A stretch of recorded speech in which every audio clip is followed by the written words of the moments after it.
राजकुमार बडोले साहेब. बऱ्याच वेळेची प्रतीक्षा करीत होतो. माननीय अध्यक्ष महोदय, खरं म्हणजे ग्रामीण भागामध्ये प्रचंड मोठ्या प्रमाणामध्ये पाण्याचा एक प्रश्न आजच्या घडीला निर्माण आहे.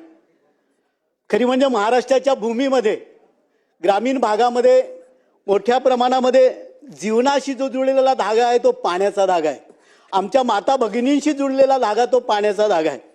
आणि या ठिकाणी महाराष्ट्रामध्ये जलजीवन ही अत्यंत महत्त्वाकांक्षी योजना 2019 मध्ये जेव्हा सुरू झाली अध्यक्ष महोदय, 51,560 योजना मंजूर झाल्या होत्या.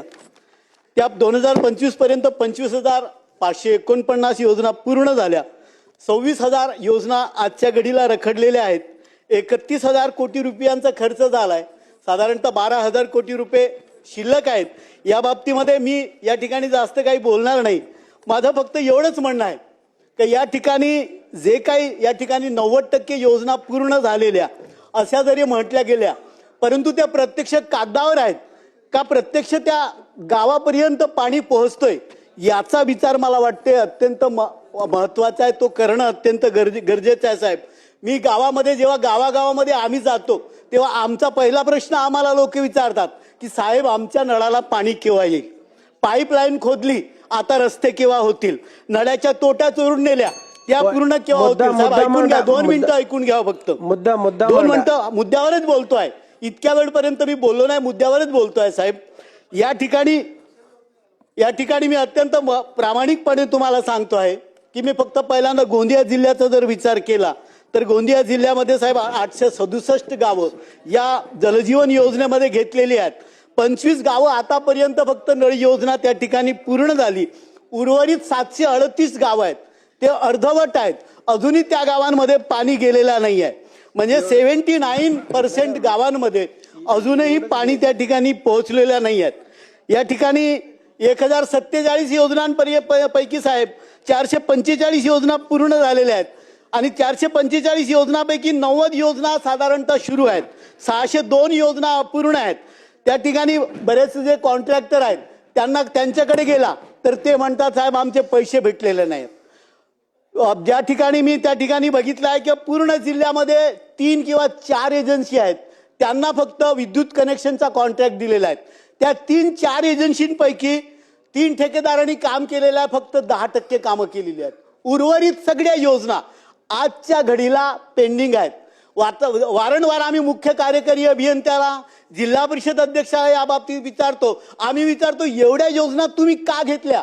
जेव्हा जलजीवन योजना सुरू झाली ते म्हणतात सरकारनं म्हटलं. आम्ही विचारतो स्रोत तपासलं का, ते सांगतात स्रोत तपासल्या गेलं नाही. बऱ्याच ठिकाणी पाईपलाईन खोदून गेल्या. त्याच्यामुळे आता पुढे प्रश्न येतो, ठेकेदाराला विचारला म्हणते पैसेच भेटले नाही, पुढे काय करायचं. माननीय मंत्री महोदय या ठिकाणी बसलेले आहेत.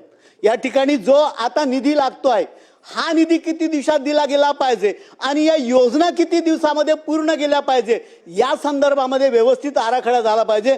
गोंदिया जिल्ह्याच्या बाबतीत जर बोलायचं झालं माननीय अध्यक्ष महोदय तर या ठिकाणी मी एवढंच सांगेल की त्या जिल्ह्यात श्वेतपत्रिका तयार झाली पाहिजे. कारण जिल्हा परिषदेच्या अध्यक्षाला भूमिपूजनाला बोलवल्या गेलं नाही, जिल्हा परिषद सदस्याला भूमिपूजनाला बोलवल्या गेलं नाही. एक कॉन्ट्रॅक्टर आला, त्यांनी ग्रामपंचायतकडून एक त्या ठिकाणी ठराव नेला आणि त्या ठिकाणी त्यांनी सुरू केला, कुणालाच माहित नाही. अशा पद्धतीचं जर नियोजन झालं असेल तर फार दुर्दैवी आहे. माझ्या विधानसभेचा जर विचार केला तर 150 योजना आहेत.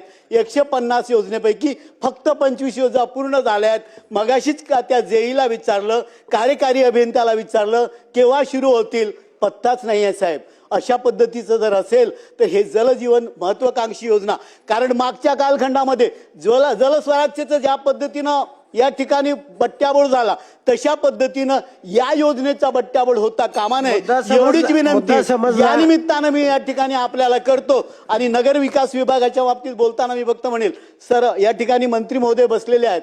मी मध्यंतरी विचारलं, SLTC कडे माझ्या 2 नगरपंचायतच्या ग्रामीण पाणी पुरवठ्याच्या योजना गेलेल्या आहेत. त्यांना विचारलं तर ते म्हणतात बैठकच होत नाही. आता बैठक केव्हा होईल तर माहित नाही. अत्यंत महत्त्व साहेब, त्या दोन्ही ठिकाणी अर्जुनी मोरगाव आणि सडक अर्जुनी पाण्याचा पत्ता नाही असा अत्यंत तसं तर गोंदिया जिल्हा पाहिला तर प्रचंड मोठ्या प्रमाणात पाण्याचा जिल्हा म्हटल्या जाते, परंतु पिण्याचं पाणी जर भेटत नसेल तर साहेब याचा विचार केला गेला पाहिजे आणि या बाबतीमध्ये लवकर कार्यवाही झाली पाहिजे एवढी विनंती करतो. नगरविकासच्या बाबतीमध्ये बोलत असताना साहेब या ठिकाणी फक्त एवढंच सांगतोय का आमच्या गोंदिया, भंडारा, गडचिरोली, चंद्रपूर या सगळ्या जिल्ह्यांमध्ये याला आपण वनांचा जिल्हा म्हणतो. निसर्गानं खूप काही दिलं या जिल्ह्याला साहेब, परंतु या ठिकाणी सगळ्या नगरपंचायतमध्ये आणि नगर परिषदांमध्ये वन जमिनीचा प्रचंड मोठा प्रश्न आहे.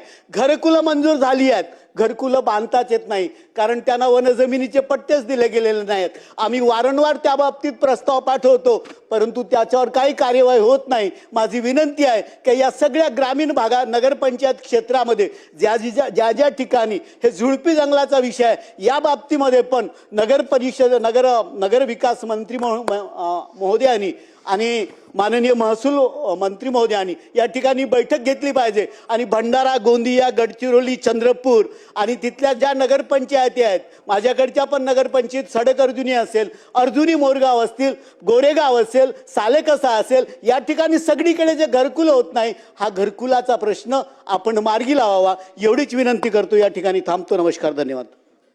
सन्मान्य